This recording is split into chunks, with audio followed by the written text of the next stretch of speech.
तर आम्ही म्हसा जत्रा इथे जाण्यासाठी रेडी होत होतो। त्यानंतर पहिले जायच्या आधी आम्ही नाश्ता करून घेत होतो। नाश्त्यामध्ये मम्मांनी पोहे केलेले। त्यानंतर तिकडे सर्वजण एकत्र भेटणार होते, त्यासाठी मम्मीनी घरून जेवण वगैरे बनवून घ्यायला लावलेलं। इथे मम्मीनी चिकनचे 2 प्रकारच्या भाज्या केलेल्या आहेत।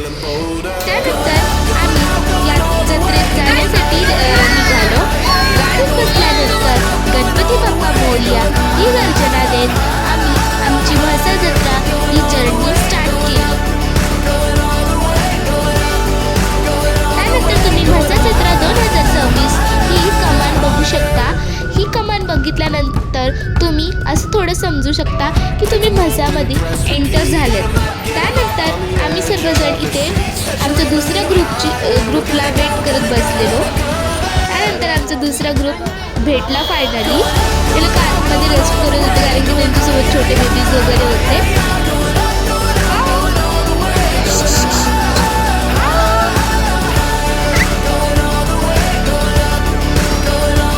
माझ्या दोन्ही सिस्टर्स आलेल्या, म्हणजे बेबी सिस्टर ट्विन्स म्हणू शकता तुम्ही, मृणाली, मायरा आणि अजून सर्व माझे कझन्स वगैरे आलेले।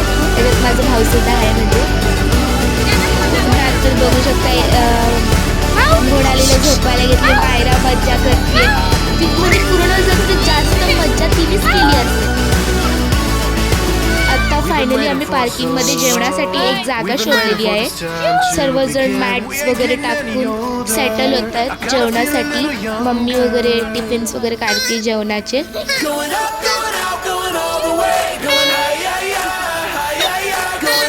त्यानंतर मम्मी, मामी, आजी या सर्व लोकांनी पहिले जेवणाच्या प्लेट्स सर्वांना वाढल्या।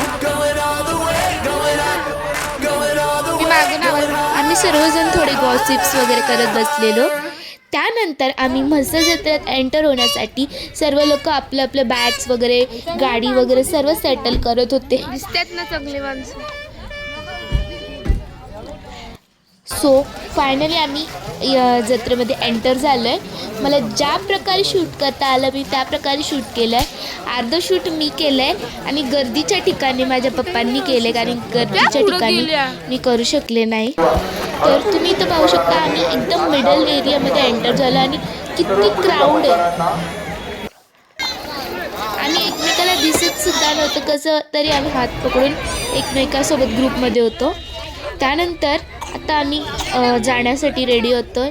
तर चला बाय, भेटूया नेक्स्ट ब्लॉगमध्ये।